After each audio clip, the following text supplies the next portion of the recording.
It was basically, it looks like it's a live stream.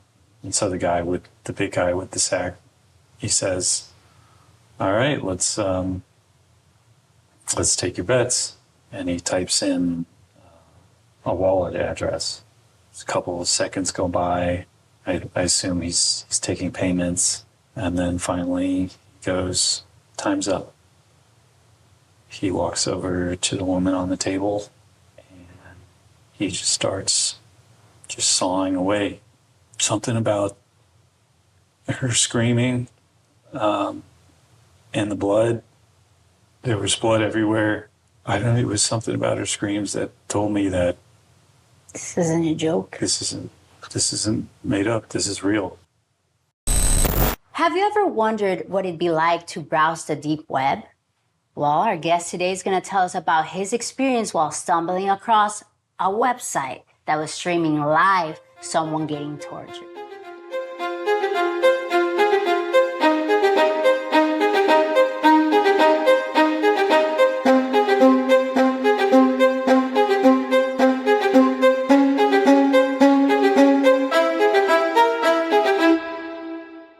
Let's welcome Jesse Silverman.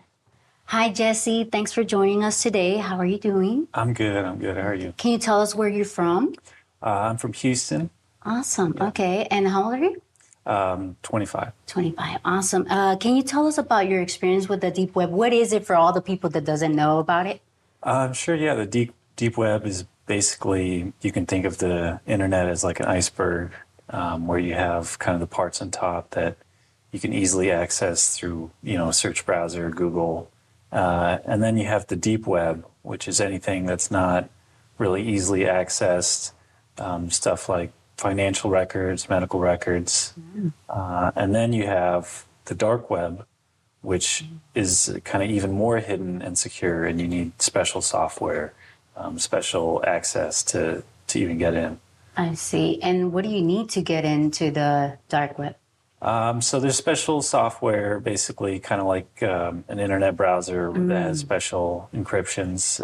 The most popular one for the deep web is Tor, the Onion router, which basically takes your IP address and encrypts it through different stages to where, basically neither end knows where that IP address is coming from. Interesting. So that way you can keep private and they don't find you? It's basically, it's all about privacy. I see. Okay. And I've heard, in my case, I've heard that some people can hire hitmen and you can stumble across crazy stuff.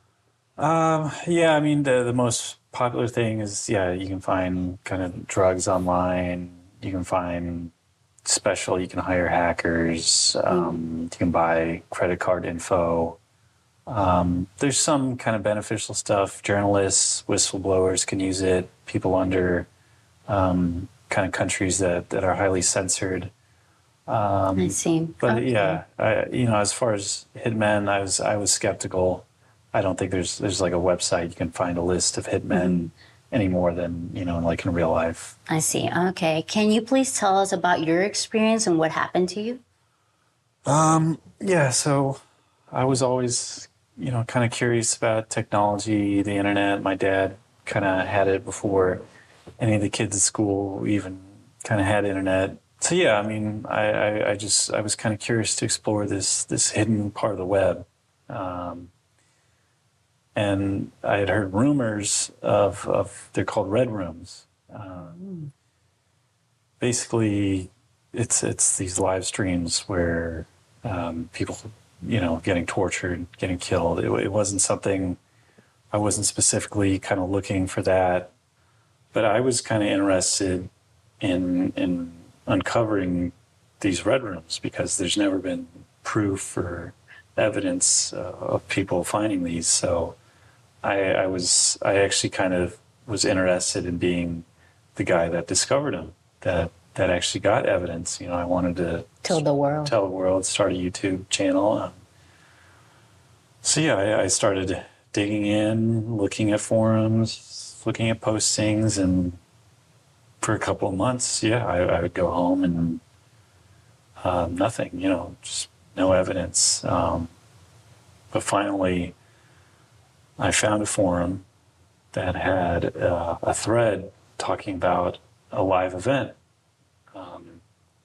There was a certain time, certain day, and so I got the link. And yeah, when the time came in, I went to the link, and the website just initially just says, "Do not talk about this. Do not screenshot or record this. Violators will be punished." That's the rules to join. That's basically just posted in, and then there's a link to enter the website, and I wait for the time, and that's when it starts. And it was basically, it looks like it's a live stream. Like kind of what you see in Twitch or like YouTube Yeah, and exactly. stuff. Just kind of a simple, really simple interface, but it's a live stream of basically a plain room. At the time, I thought, this can't be real. This just has to be another joke. I'm about to get pranked, about to get a prank video. Basically, it was just a video, just a plain small room, and there was this naked woman on a table, and she's handcuffed to the table. And she looks a little out of it. She looks, I don't know if it was drugs. There was a live chat, and I could see there was about 4 other users in there, and they were chatting, hey, where did he go? I think he's coming back soon. And then, yeah, finally, after a couple of minutes, just this woman on the table, this big guy walks in, and he's wearing this kind of burlap sack on his head with just holes in it. And then he says to the webcam, "Sorry about that, guys, I found it." And he has this hacksaw in his hands. And then he says, "All right, let's start taking bets. What's it going to be?" And one user types in, "Do a finger." Another user types in, "No, the hand. Let's see the hand." At this point, I don't know what's going on. I don't think It's real. I don't think it's real. I don't think he's actually going to do this. And so the big guy with the sack, he says, "All right, let's take your bets."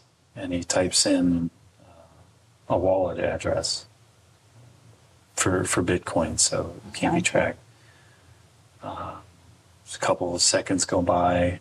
I assume he's taking payments. And then finally, he goes, "Time's up."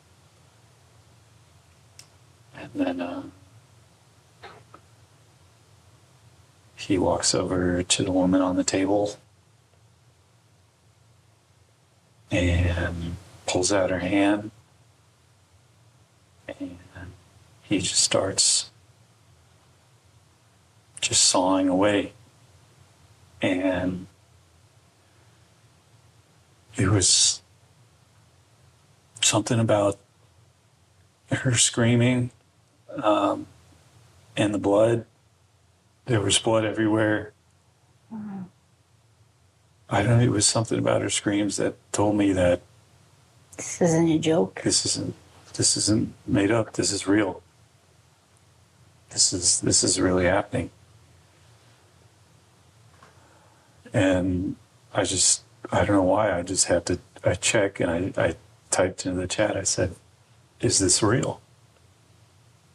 And the other users, they start laughing, they start typing in, "Oh wow, this must be your first time."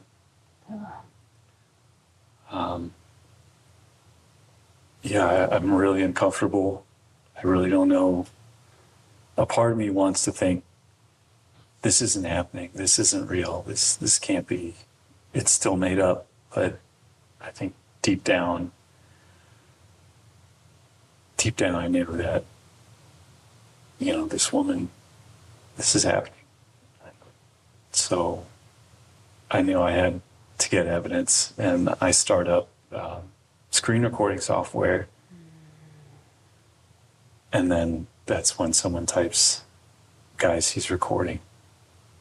Broke the rule that mentioned in the beginning. And yeah, the chat goes silent. The guy finally stops sawing. He sees the chat. He leaves the room, and it's just kind of silent for just a good half minute. And it's just the woman on the table there. And then Was she passed out? she was passed out. She was, I'm assuming she's gone. And finally, someone types in, hey, Jesse Silverman, how would you like it if we stopped by? Which was my address at the time. That's when I shut it all down. I knew I just had to, I unplugged my computer. I took the SIM card out of my phone. I didn't know who these people were. I didn't know. I just knew they knew who I was. They knew where I lived. And there's no way that you show that information when you log in there? There was no way. I was using the right software. I was using every precaution. There was, they must have had something really advanced to really know, to even check my IP. And so, at that point, I don't know if someone's coming. I don't know if I should leave. I don't. So I just hold up my apartment, no phone, no computer. Just for the next couple days, I was kind of just in a state of shock. Did you ever think about calling the cops or? I did, but there was no evidence. I wiped my computer. I wiped everything. I just pretty much started from scratch, and I didn't, I had no evidence. I didn't know what the cops were going to do. There was no trace of anything. Did he just call you like he's making this up? Making it up, or we can't do anything. And I don't know if it was going to make it worse, because I don't know if they're going to see me go to the cops. Mm-hmm. I don't know if they're watching me at that time. So a couple of days went by. I thought things had maybe settled down, so I was feeling a little better. And then I was at work. I was working in web development at the time, and my boss goes up to my desk with this big stack of papers, and he sets it down, and he looks at me and he says, he's a little upset. He thinks maybe I'm joking, but he says, get back to work. And I look at the stack of papers, and it's all pictures of me from my webcam, from the computer I'm sitting at. At work? At work.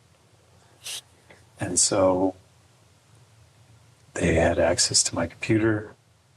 They must have accessed the work printer, and it looks like they just kept printing until they ran out of paper. And at that point, nowhere's safe. Nowhere's safe for me. And so I just ran. I just ran to my car.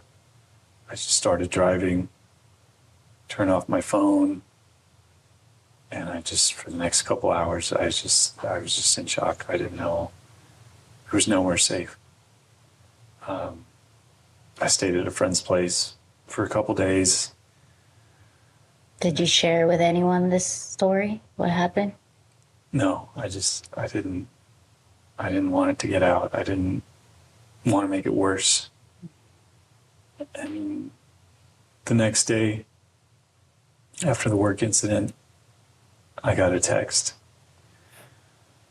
And it's pictures of mutilated bodies, body parts. And it just says, we're not playing around. And I text him back, please I haven't said anything. Just stop. And they sent me a wallet saying, pay up 10,000 in Bitcoin. And I wanted it to stop. I wanted it to be over. I didn't have the money, so I had to get loans. And yeah, I got the Bitcoin and I transferred it over. And it's been quiet since then, but I still feel watched. It Definitely affected the rest of your life. How long has it been since that happened? It's been about 2 years, but I still can't. I had to quit my job. I can't really be on a computer for long periods of time. I have pretty much a really basic cell phone now. I just don't know if they're still watching. And there's still times I don't feel safe. And what are you doing for a living now? I do HVAC sales. I'm an HVAC sales rep. It's good to, be outside, door to door. And I just don't feel safe around technology anymore. What made you decide to go to the Red Room even though it included so many warnings? At first, I didn't really believe it myself. Still in the back of my head, I was very skeptical. I didn't think it was real. And I thought the warnings were just kind of a joke just to keep people out. How did you feel when you saw the message that said your full name, your address, all your information? I think I was just pure shock. I could feel kind of the blood just drop out of my head. My stomach just dropped. At that point, it was real. It wasn't just me being anonymous. It was dangerous people know who I am, where I live. My life was in danger. Just unsafe, exposed. It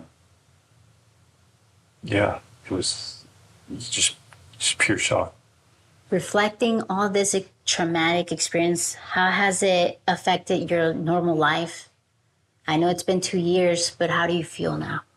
I definitely don't feel the same way about technology. It used to be something I was kind of passionate about. I was very interested in.